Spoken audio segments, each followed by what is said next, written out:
Today's topic, lesson 6, the age of the Guptas. In this lesson, we have to learn about sources of the Gupta Empire, then contributions of the Guptas. In contributions, we have to learn mainly about contribution of Guptas in the field of education, science, literature, culture. These are the main topics we have to learn. First one, sources of the Gupta Empire, contributions of the Gupta Empire, Gupta rulers. In contributions we have to learn education, then science, culture. Culture, we can say is architecture and literature. Okay, first we learn about the sources. So two sources are there, mainly archaeological and literary sources are there. First we learn the literary source. The two sources are, one is accounts of Fahian. Another one is the Prayag Prashasti or the Allahabad pillar inscription. Allahabad pillar inscription, that is an archaeological source, and accounts of Fahian, that is literary source. So first we learn about the literary source, that is accounts of Fahian. Source. Accounts of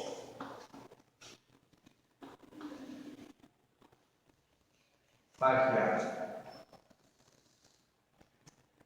Fahian was one of the earliest Chinese pilgrim who visited India during the time of Chandragupta II.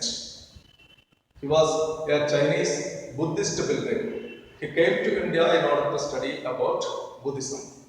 And he stayed long years in Gupta Empire, Gupta court, and he visited various places like Magadha, Patliputra, Kanauj, Kaushambi, like these various places, Kashi, like these places he visited. And whatever he observed here, a detailed account of these observations are given, and that is a very important and useful source of information about the Guptas. So what else he noticed, or what else he has given in his accounts are accounts, that means a description. When the tourists are coming from somewhere else to India, or we go to some other places, tourist place, we make a note of what else we are seeing there, what else we are experiencing there. That we a note we are making. Okay, and that diary note, that is called accounts. So Fahian's accounts, Fahian said that Magadha was a very prosperous country with large towns, with a number of wealthy population or wealthy people in it. The first information given by Fahian in his account is Magadha was a prosperous country with a large number of cities and towns, and these cities are having a large number of wealthy people. Okay. Again, he says that although the people are wealthy, they led a simple life. One of the positive approach of or positive information given by Fahian.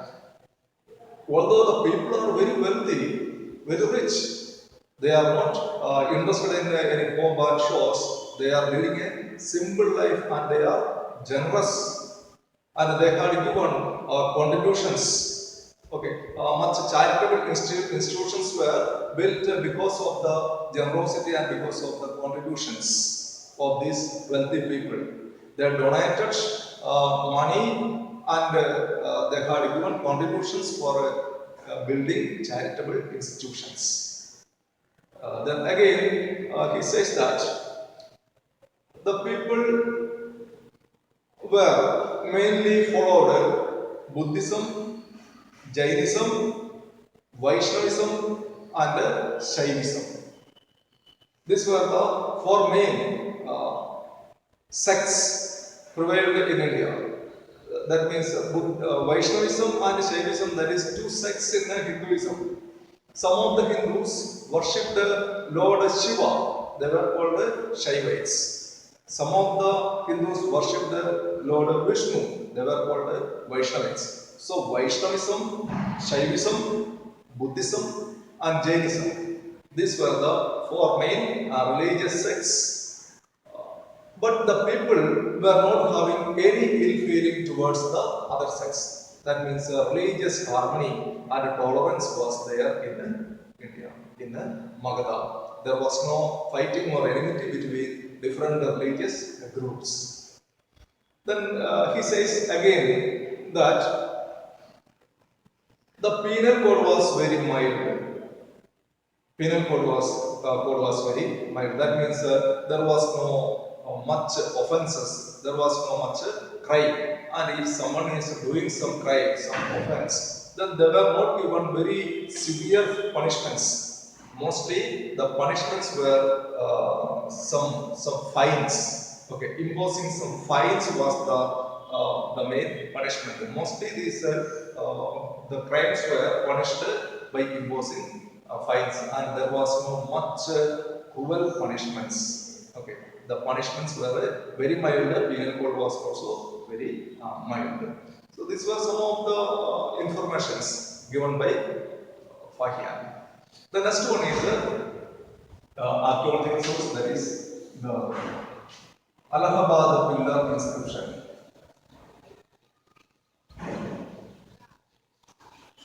Allahabad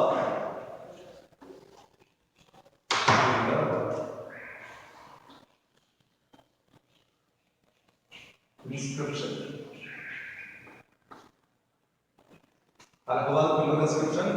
There is a pillar. There is an inscription on a pillar at Allahabad.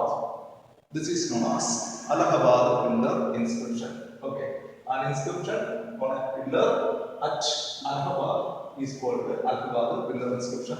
This Allahabad pillar inscription is also another important source of information about the Guptas. Allahabad pillar inscription gives information mainly about the most powerful ruler, Samudragupta. Samudragupta was the most powerful ruler of the Guptas. And this Allahabad pillar inscription mostly deals about Samudragupta.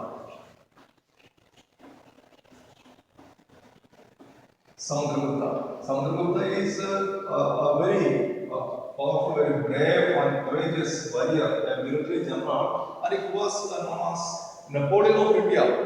Okay, so due to his military abilities, skills, he is described as Napoleon of India. And this Allahabad inscription, it is mostly in praise of this Samudragupta. The achievements of Samudragupta is mostly mentioned in the Allahabad pillar inscription. The Allahabad pillar inscription was composed by Harisena. Harisena, who was the court poet of Samudragupta. Harisena was the court poet of Samudragupta, and he composed Allahabad pillar inscription. He was the court poet of Samudragupta. And in this inscription, Harisena says Samudragupta was a ruler without any antagonist, without any opposition. There was no enemies, there was no opposition for Samudragupta, and he was a very benevolent ruler. He was very kind. He was kind towards the ruler, and like so many of the abilities, qualities of Samudragupta is mentioned in the Allahabad pillar inscription.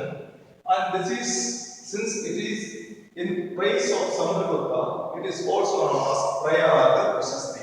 Another name of Allahabad pillar inscription is Prayag Prashasti.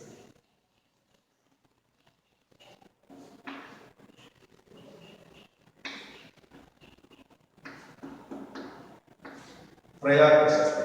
Prayag means Allahabad. Prayag Prashasti, that means Allahabad pillar inscription. And besides information about Samudragupta, the Prayag Prashasti gives gives the detailed information about the ancient Gupta Empire also. Okay.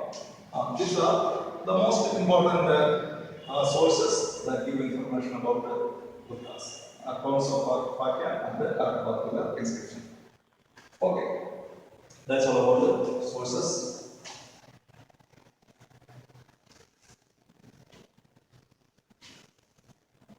Now we learn about the contributions. The contribution of Guptas.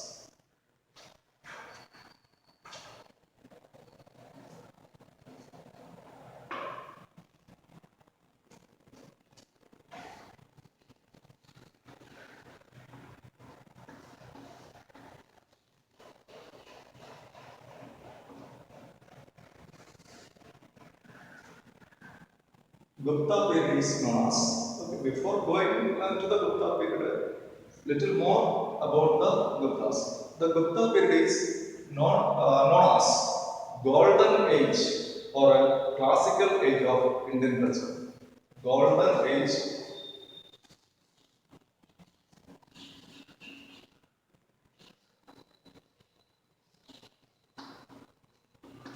or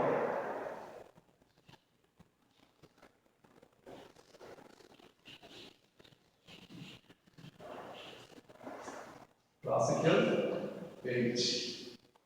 Classical age of Indian culture. Gupta period is known as golden age or classical age of the Indian culture because of the high level of culture and civilization. Due to the high level of culture and civilization, Gupta age is known as golden age or classical age of Indian culture. During this period, great achievements were there in the field of science, literature, art, education, culture, etc. So that is why, due to the high level of culture, high level of achievements, high level of culture and civilization, for these reasons, it is known as the golden age of Indian culture. And the Gupta age that starts from 320 to 540. 320 to 540. That is the Gupta age.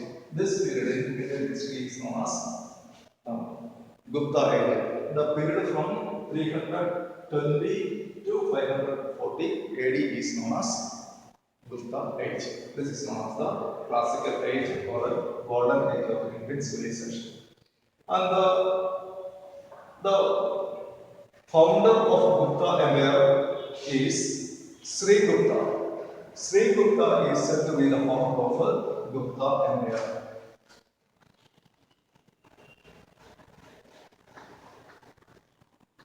Sri Gupta is said to be the founder of Gupta Empire, but we don't know anything or much about the Sri Gupta. Sri Gupta was succeeded by his son Gharotkach. We have no information about Sri Gupta as well as the next ruler Gharotkach. So the history of Sri Gupta and Gharotkach is in obscurity. We don't have any idea about the rule, the reign and the administration about Sri Gupta and Gharotkach. That's why we believe after Gharotkach, the next ruler was Chandragupta first. So we believe Gupta age starts with the rule of Chandragupta first. That is from 320 to 540 AD. Okay. Since we don't have any idea, any information regarding Sri Gupta and his son Gharotkach or his successor Gharotkach, we are not taking Sri Gupta and Gharotkach as part of the Gupta age or the Gupta era, and we take the time from Chandragupta first onwards as the Gupta era. So Chandragupta first was succeeded by, he was the first ruler. According to our knowledge, Chandragupta first was the first ruler of the Gupta Empire. He was succeeded by his son Samudragupta, he was the most powerful ruler of Gupta Empire, and Samudragupta was succeeded by his son Chandragupta II. These three were the most powerful rulers of the Gupta Empire. Okay, that's all. Now we learn the contributions. Contribution that is Khasi, Goldsmith. Okay. Then first we learn contribution in the field of education.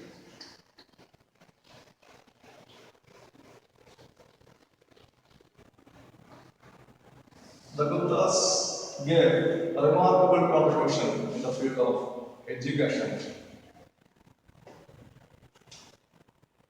Education is cities like Magadha, okay, Vallabhi, Nasik, Ujjain, like these cities were big centers of education. There were a large number of educational institutions in the cities like Nasik, Vallabhi, Ujjain, Magadha, Patliputra, etc. And in these educational institutions, the teachers in these educational institutions were called acharyas.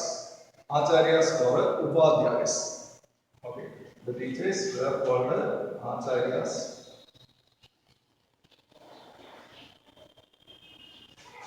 or upadhyayas.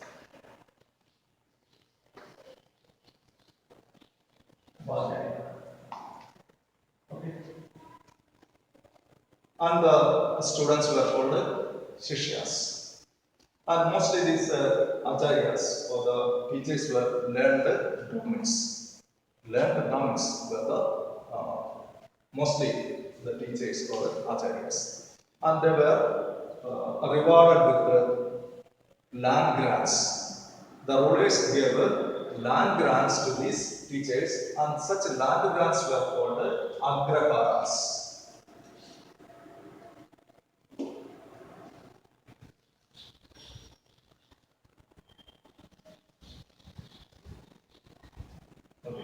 The acharyas were rewarded with land grants called agraharas, and beside these agraharas were granted by the rulers. And beside these agraharas, we learned from the accounts of Akyan that the people were very generous and very kind.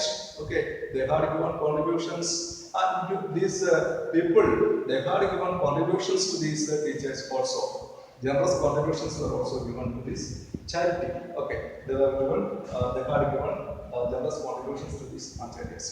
And the children, so the shishyas or the students, they had to learn 14 sects of science. In the educational institution, the aspirants or the shishyas had to learn 14 sections of science, and this 14 sections of science is called Chaturdash Vidya.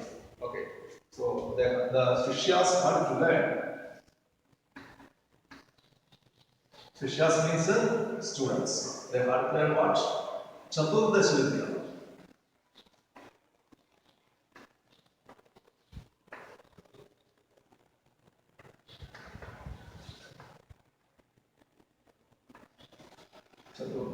Chaturdash means 14 art or 14 science. They had to learn 14 sciences. 40. That's all about not all. And in the field of education, there is some general things about education. And the most important contribution in the field of education was the Nalanda University. Okay, so in the field of education, when we talk about contributions of Guptas in the field of education, the first thing should come in our mind is Nalanda University. So we learn about Nalanda University.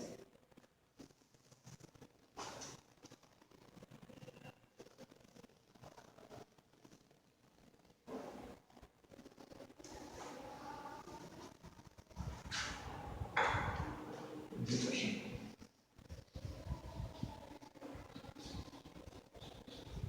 Education, what we have to learn? Mainly Nalanda.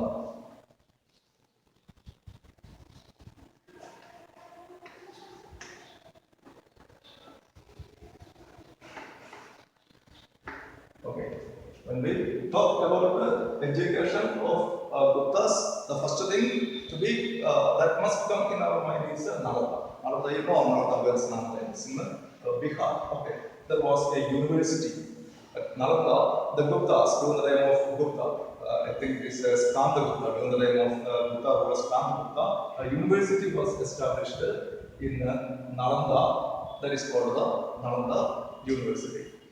And this is one of the earliest universities of India, one of the earliest universities of the world, one of the world famous universities. Okay, this was one of the world famous ancient universities because this university, Nalanda University, means the present day names of a university. There was one more university during that time. That was the Takshila, the university, Takshila University. But Takshila University was not founded by the Buddha. That was a much earlier university. But Nalanda University was founded by the Buddhas, and that was meeting the needs of all the needs of a university. And what were the features of this university? Some of the main features of the university. It was at Rajgriha in Bihar, and the university had an imposing building, a very good marble building, a very huge building was there, and this building was surrounded by high walls. The entire university area was enclosed by a wall, a brick wall. Okay. And this under the university there are some 8 colleges, and these different patterns or the different rulers they established colleges, 8 different colleges under the university, and there were more than 10,000 students and children, students and teachers in this university. There were more than 10,000 students and teachers in this university.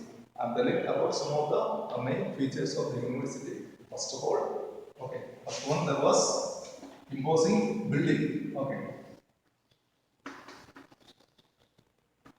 imposing building. Then another one, a wall. Okay, it had a very high wall around the entire university area. Again, it had colleges, 8 colleges underrated by different patterns. Then it had more than 10,000 students and teachers. Okay. Then again, another important feature, it had 3 libraries.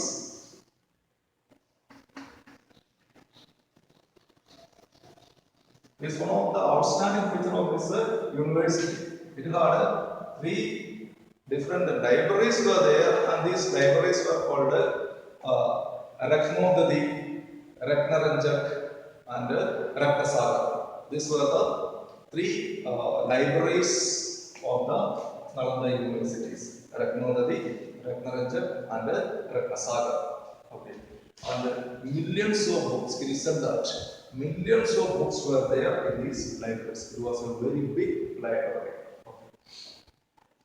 Then another feature is children from different countries came to the university for studies. Means from children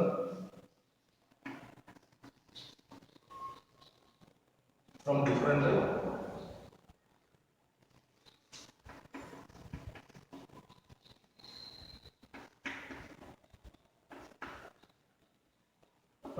countries were there in the university. Different countries like the Eastern and the Southeast Asian countries like China, Tibet, Japan, Sri Lanka, okay, Korea, like these various South Asian or the Southeast Asian countries, children came to this university.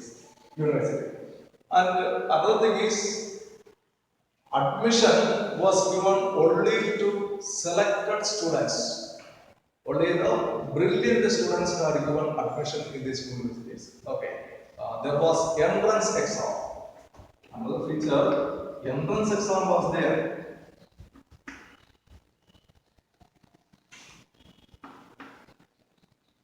What we call the present day entrance exam for higher education. If you want to get admission, we must qualify an entrance exam. Similarly, before getting admission, the aspirants had to, or the candidates had to write an exam. Okay, this is almost an entrance exam. And hardly 20% of the students passed this or qualified this exam. Okay, that means the most brilliant students only passed the exam and they only got admission. The rest of them were rejected.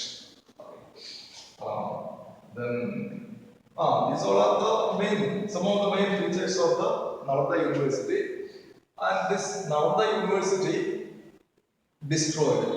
It was very glorious university, very famous university, and this university was destroyed by 12th century, by the end of 12th century, by one of the generals of Muhammad Ghori. Okay. Alauddin. Muhammad bin Bakhtiar Khalji. One of the generals of one of the generals of Muhammad Ghori, the Turkish invader, Muhammad Ghori, destroyed this Nalanda University by the end of 12th century AD. And it is said that he burned these buildings, these libraries were burnt by this general. And it took almost 3 months to finish the burning process. That means to end the burning or to complete the burning of this library, it took almost 3 months. That means that much number of books were there. Okay. So anyhow, by the end of 12th century AD, these libraries that turned into ashes by the Turkish general. Okay, that's all about this education and Nalanda University.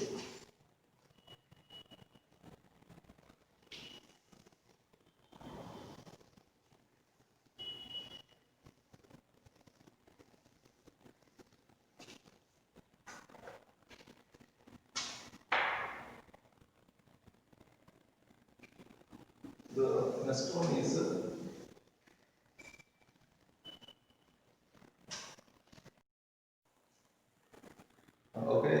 that's all about Nalanda University. Next topics we will learn next day. Few more topics are there that we will learn the next class. You read the lesson 1 and learn it.